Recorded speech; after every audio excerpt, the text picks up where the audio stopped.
We are the self-monitoring group, and we are here today to discuss some self-monitoring tips. I'm Callie.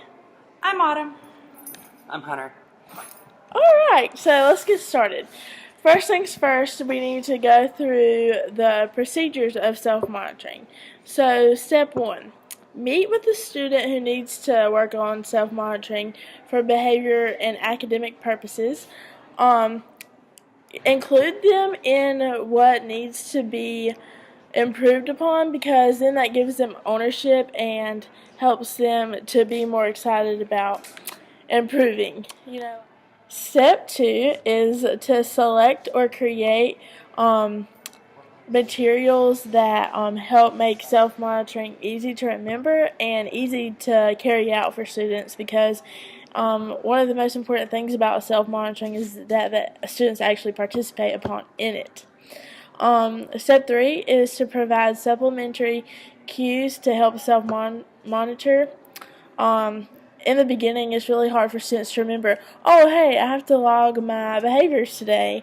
Or, hey, I need to make sure I'm on task and remembering what I need to do in order to hit my target behaviors.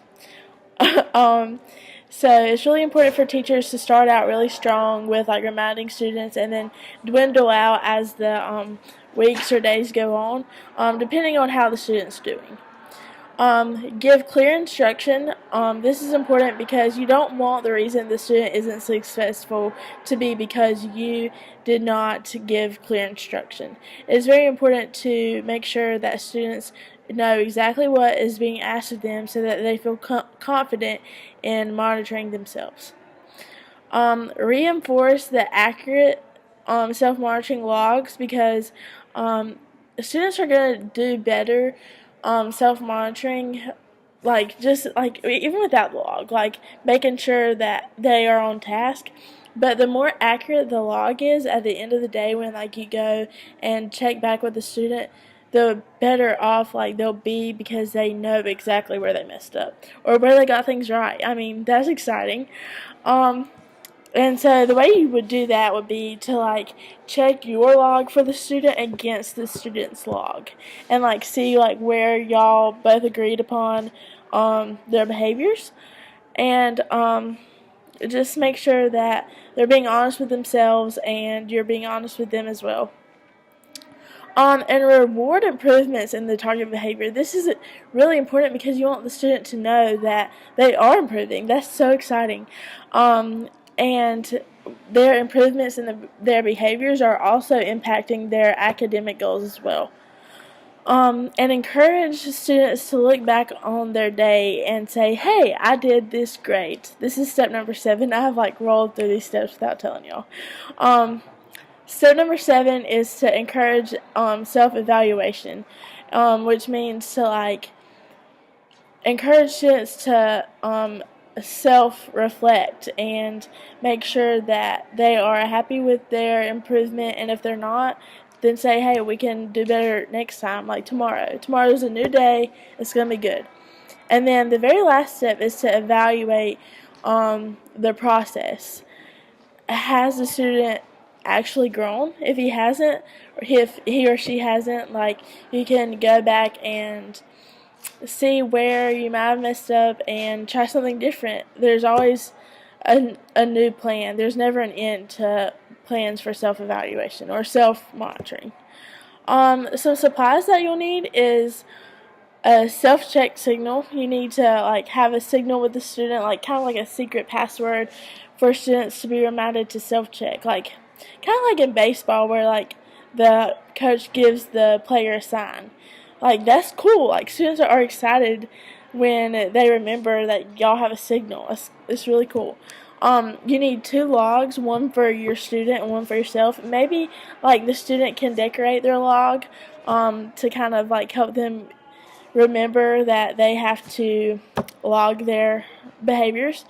And then a plan that includes a set of specific rules and procedures, and also specific goals that need to be accomplished.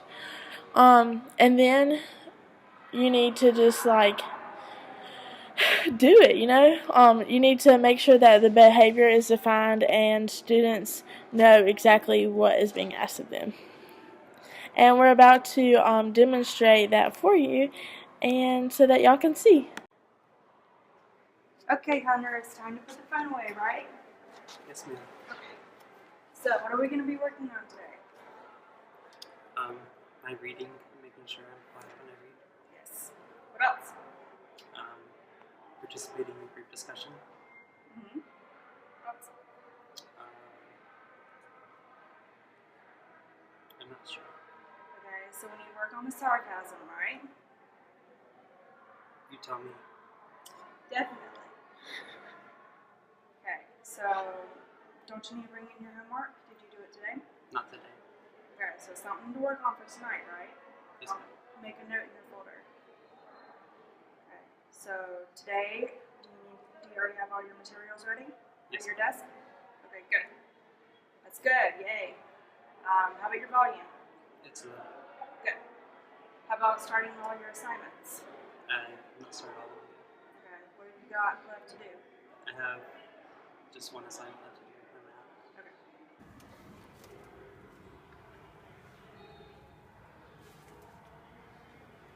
This is Hunter at his natural habitat. He is recording his self-monitoring log for today.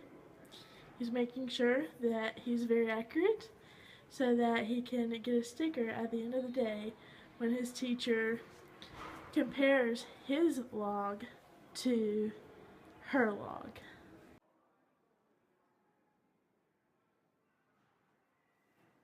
Okay, Hunter, how are you doing today? Doing okay. Okay, so what did we work on today? Today I worked on doing my work on time. Okay, what else? Reading quietly. Yes. How about the sarcasm? Sarcasm, I think got better. Good. Are you saying that sarcastic? No, ma'am. I promise. Oh, good. Good. So today, did you participate? I did. I see in my log that you really didn't. I didn't? Well, I think I participated a little bit.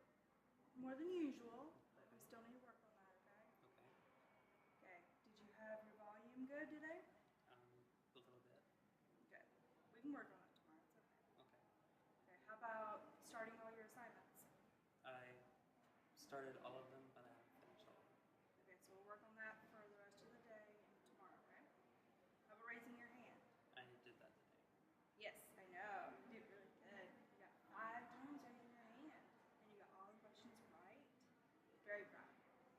Let it go, let it go. Can't hold it back anymore. Let it go.